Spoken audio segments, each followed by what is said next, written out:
Dr. Wise, the channel for True Story Tower. Kumari हामला मुकम्मल कहानी। किसी गांव में गरीब मौलवी रहता था। वो इस छोटे से गांव की इकलौती मस्जिद का इमाम था और नमाज के अलावा गांव के बच्चों को कुरान भी पढ़ाता था, जबकि इसकी बीवी गांव की बच्चियों को मदरसा पढ़ाती थी, जिससे इनका गुजर बसर हो जाता था।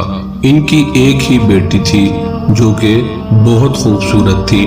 इसकी खूबसूरती के चर्चे दूर दूर तक फैले हुए थे और यही बात गांव के चौधरी साहब के बेटे तक पहुंच गई। इसने मौका तलाश करना शुरू कर दिया कि किसी तरह एक बार इस हसीन लड़की को देख ले, आखिर वो है क्या भला। एक दिन वो मौलवी साहब के घर चला गया कि कुछ नियाज वगैरह देने के बहाने मौलवी की बेटी का दीदार हो जाएगा, और इस तरह वो अपने मकसद में कामयाब हो गया।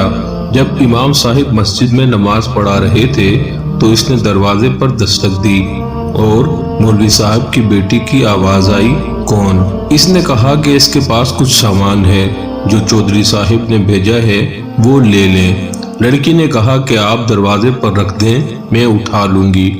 इसने सामान रखा और वहीं इंतजार करने लगा। जब लड़की ने समझा कि सामान रखने वाला चला गया है तो इसने सामान उठाने के लिए दरवाजा खोला तो इस लड़के ने इसे देख लिया। देखा ही नहीं बल्कि इस पर आशिक हो गया और वहीं अपना दिल दे बैठा। लड़का घर आया और जिद पकड़ ली कि इसने शादी करनी है तो मौलवी की बेटी से ही करनी है। चौधरी साहब इस रिश्ते के हक में नहीं थे। उन्होंने बेटे से कहा, मैं जाकर मौलवी साहिब से बात करता हूँ। चौधरी साहब आए और मौलवी साहब से कहा, मेरा बेटा शराब पीता है, जुआ खेलता है, हर बुराई है इसमें। मैं अपने बेटे के लिए आपकी बेटी का रिश्ता मांगने आया हूँ। अगर आप इनकार कर देंगे तो मैं हंसी खुशी चला जाऊंगा। ये ना सोचना कि मेरी नाराजगी आपकी जिंदगी में कोई खलल डालेगी। अब जाहिर सी बात है मौलवी साहिब ने इनकार ही करना था। चौधरी साहिब घर गए और बेटे से कहा कि मौलवी ने इनकार कर दिया है और अब दोबारा कभी इस गली में भी ना गुजरना।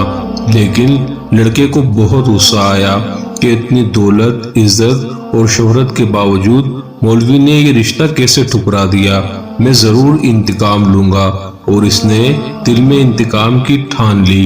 इधर मौलवी साहब की बेटी बीमार हो गई और इसे पेट में दर्द शुरू हो गया। पहले तो वो घरेलू टोटकों से इलाज करते रहे, लेकिन जब बेटी का पेट फूलने लगा तो वो गांव के वाहिद हकीम के पास चले गए।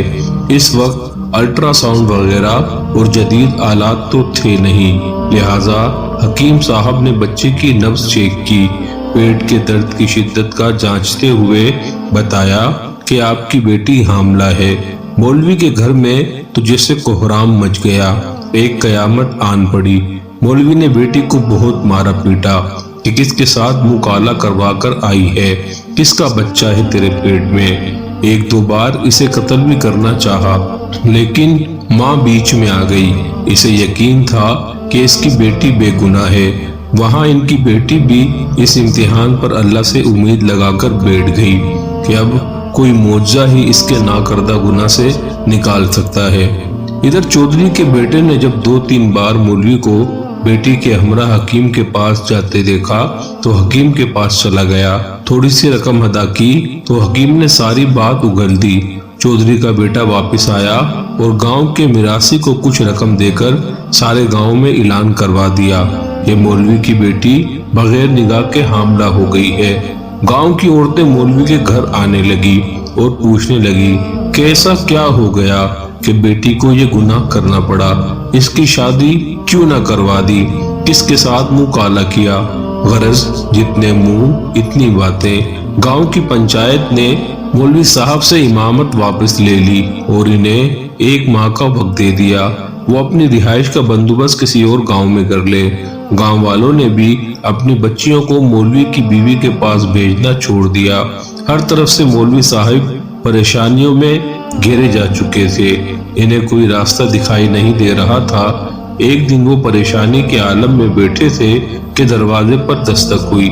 जाकर दरवाजा खोला तो सामने एक खूबरू नौजवान खड़ा था।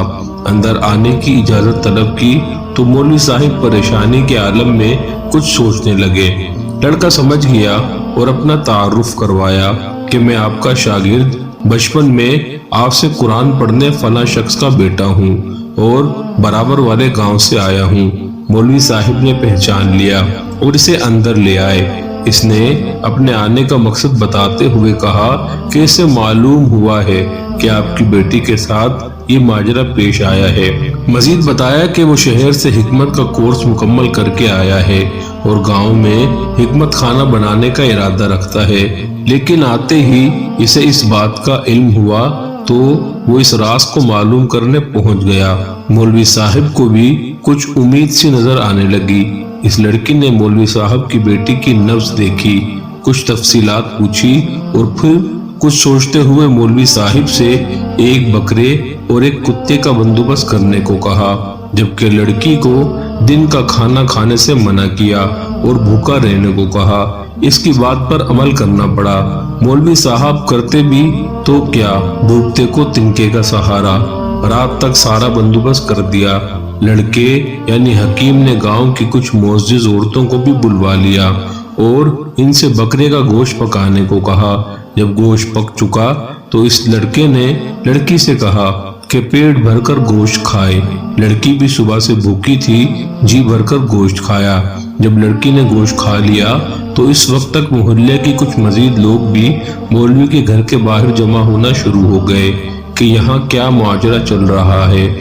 اس لڑکے نے مولوی صاحب کی بیٹی کو بلوایا اور دوسرے کمرے میں لے گیا جہاں اس نے پہلے سے کتا ذبح کر کے رکھا ہوا تھا۔ اس لڑکی کو بتایا کہ جو گوشت اس نے کھایا ہے وہ اس کتے کا گوشت تھا۔ بس پھر کیا تھا، لڑکی نے الٹیاں شروع کر دی اور جو کچھ کھایا تھا سب باہر آنے لگا۔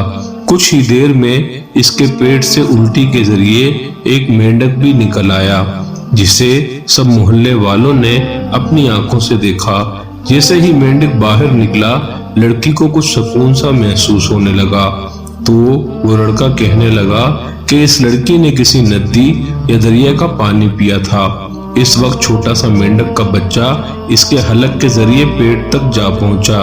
جب وہ مینڈک کا بچہ بڑا ہوا تو اسے تکلیف شروع ہو گئی اور انفیکشن کی وجہ سے پیٹ بھی پھولنا شروع ہو گیا۔